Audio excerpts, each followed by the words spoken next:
The opinions expressed on this program are not those of Greater Media or its management, staff, advertisers, or ownership. Welcome to Life Advice with Jennifer Lewis Hall, life coach, author, and journalist. Join us for Jennifer's conversation series discussing issues, events, and advice to help you navigate life's challenges. Hello, everyone, and welcome to Life Advice. It's great to be with you today, and what a special show we have for you. Do you know someone in your life that is dealing with cancer? What if that person is a young child, a person who has a disease, a family in need of help, someone that could use your assistance, or maybe that person is you? Well, I'm so glad you're joining us today. Of course, I'm your host, Jennifer Lewis Hall, and it's always a pleasure to bring our listeners informative information, life advice, and the kinds of things that are going to help you embrace and change your life. Perhaps it's that of your own or one of another. So today we've got a really special program planned for you. It's all about bringing joy and support to families and their children. I want to introduce you to two very special people who are going to be with us today. Lori Sorello, who is just a wonderful mom, I can tell. She's a mom of a young lady who we're so proud to say is in high school now after dealing with a really serious bout with a life-threatening disease. Lori, welcome to Life Advice. Thank you. It's a pleasure to have you here. And also Glenn Jenkins is joining us today. Glenn, welcome to the show. You're going to tell us really the purpose behind our Hour of Power today and a really important event coming up at my alma mater, Rutgers University, Embrace the Kids. So you're going to tell us all about that. Sure. I'm so happy to be here today. My name is Glenn Jenkins. I'm the Executive Director of Embrace Kids Foundation. We are based in New Brunswick, New Jersey. We support kids and families who are facing cancer and blood disorders. And in early April, we have a fantastic event with Rutgers University, the Rutgers University Dance Marathon. And what a great event. I mean, when they said, Jen, do you want to do something on the show? I said, absolutely. It would be my pleasure. And it's just wonderful that it's another great event that's, yes, I'm biased, happening at Rutgers University. And this is going to be April 2nd and 3rd of this year, right, Glenn? Tell us a little bit about the history behind the Dance-a-thon and Embrace the Kids. Sure. Embrace Kids has been working with Rutgers Dance Marathon for over a decade now. This is actually the 13th year that students at Rutgers are organizing a dance marathon, which is a 32-hour event held in the College Avenue gym. It's not a dance competition. Mm-hmm. Hundreds of students must be in the room and on their feet participating in entertainment, bands, there's food. The idea being that these students sacrifice 32 hours on their feet during the event. Wow. But also they've done fundraising and other activities all throughout the year. So really it is a year-long project that culminates in a final 32 hours. And so just draw a picture for our listeners of what that 32 hours is like. And we're going to be talking again with a mother and really offering her vision of how this organization has helped her family and what it's like to get through this. But for 32 hours, it almost sounds like, it reminds me of sort of after the war and you had the kissing contests and that you'd see the folks in black and white and they'd be dancing, for hours and hours. It sounds like a heck of a lot of fun. It is a lot of fun. Throughout the 32 hours, there are bands, presentations, entertainment. Our patient families arrive. The College Avenue gym has a huge screen up, and there's between 500 and 600 dancers. They're there all day, all night. There's food, beverage. There is so much going on, and I encourage the public to stop by and see it all. What is really, I guess, the history? How many years have you been doing this? Well, in its current iteration, it's been 13 years. My understanding is that there was a dance marathon done, I think, before I was born, at Rutgers University, but for the past 13 years, students have been organizing this event. So clearly a fundraiser. Very clearly. And how can people participate? What do they need to know before we get sort of into the background of how we can help other children and families out there? The general public can learn more about the event and Embrace Kids at the following website, rudm.org. Okay, one more time.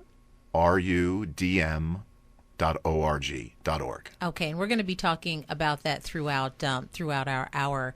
I want to introduce at this time again Lori Cirillo. Lori, your daughter is Jackie. Yes. And she's a high schooler now. Yep, she is. She's a sophomore at Marlboro High School. It sounds like things are going really smooth. Thank God, things are going But very not well. always. Not No. always. Not always. No. Take us back. Tell us a little bit about Jackie. I know that, you told me that she was actually diagnosed with, I think it's osteosarcoma, an extremely aggressive bone cancer. Right. Jacqueline was diagnosed on New Year's Eve of 2008. She had been experiencing a little bit of pain in her leg, and my husband took her to the pediatrician, who immediately sent us for x-rays. And it was actually the radiologist who read her x-rays that said, I'm very sorry to give you some bad news, and just our world was forever changed in about 20 minutes. We were directed to the Cancer Institute at Robert Wood Johnson, Yes. and she was diagnosed with osteosarcoma that had spread to her lungs at the point of diagnosis. And that began our journey, which was about a little over a year long, and that's when we were introduced to Glenn and his staff at Embrace Kids, who truly helped us forward through the absolute worst year of our life. When you say they really kind of intervened, and then we're going to go back a little bit to just sort of what it was like for, I'm a mom, I have 2 sons, and so many folks listening to our show have family and extended family. And so many of us have dealt with cancer in our lives. I know my brother's a cancer survivor. However, that occurred in his adult years. Doesn't make it any easier, but clearly, as a mother, when you get that diagnosis, we want to take all the pain for our children. Absolutely. You want to take everything away. It's just horrific. It's horrific what these kids have to endure. It's horrific what cancer does to the patient, but what it does to the entire family. Yes. We're a family of 4, and Plus the boxer. Greb. I heard about him. Crazy Greb.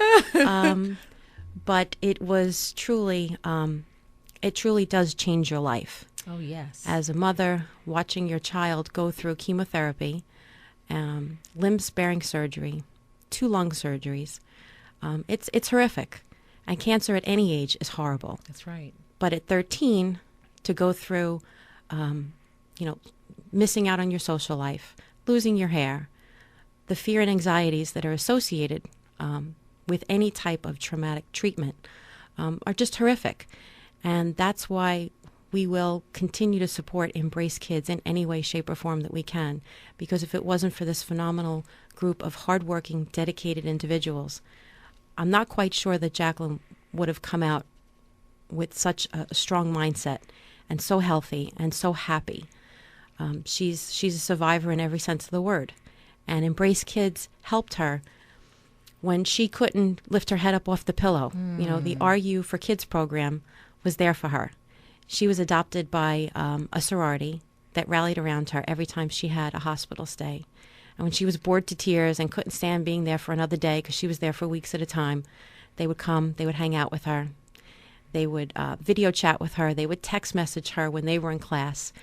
Isn't that great? It's amazing because when you're locked in a room for weeks on end, That's right. the last person you want to be with 24/7 is your mother or your father. Yes. You want a connection to the outside world. And some sense of normalcy. Of normalcy, exactly. And something that is going to resonate with you and your peers, Absolutely.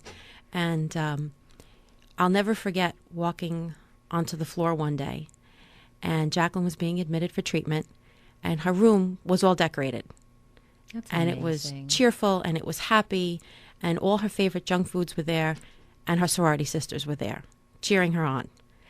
And they made sure that she didn't wallow or focus on the misery of the week that lied ahead. Yes. They were there to support her and literally to carry her and elevate her and make sure that she had everything that she needed or wanted, not just material things, but mental support, which is something that most people that go through cancer, most people don't talk about what it does to your mindset and what it does to your what it does to you mentally. It breaks you Well, down. and your confidence. Your confidence. And fear. And fear. Yep. Fear that you may not survive it. That's correct. Fear that you may not live it, no matter how faithful one may be. That's right. I mean, I know that certainly in our family we have prayed many prayers, but, you know, the fear of that day, the fear of that surgery, will the person come out of that surgery and it is a feeling like you've never really felt before. So that's why watching you here, I can only, you know, get such a strong sense of what that's like, and you know, whether it's a child or a spouse or what have you. But for our children, we want long life. Absolutely. Long, healthy lives.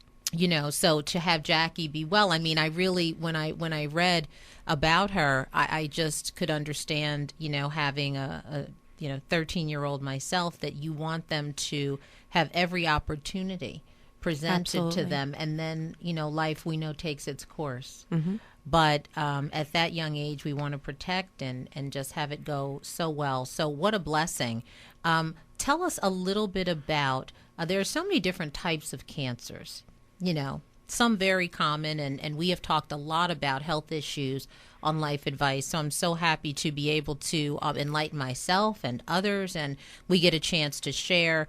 Tell people a little bit about the type of aggressive cancer that she has battled, because this is not just an ordinary cancer. No, Bone it's cancer not. is very invasive, and it can be very powerful It sure can. and it's- damaging to the body. it's- Tell us about, you know, her initial diagnosis, and why, folks, again, if you've never heard of osteosarcoma, of course, we know osteo is bone based, you know, when we talk about osteoporosis and the like.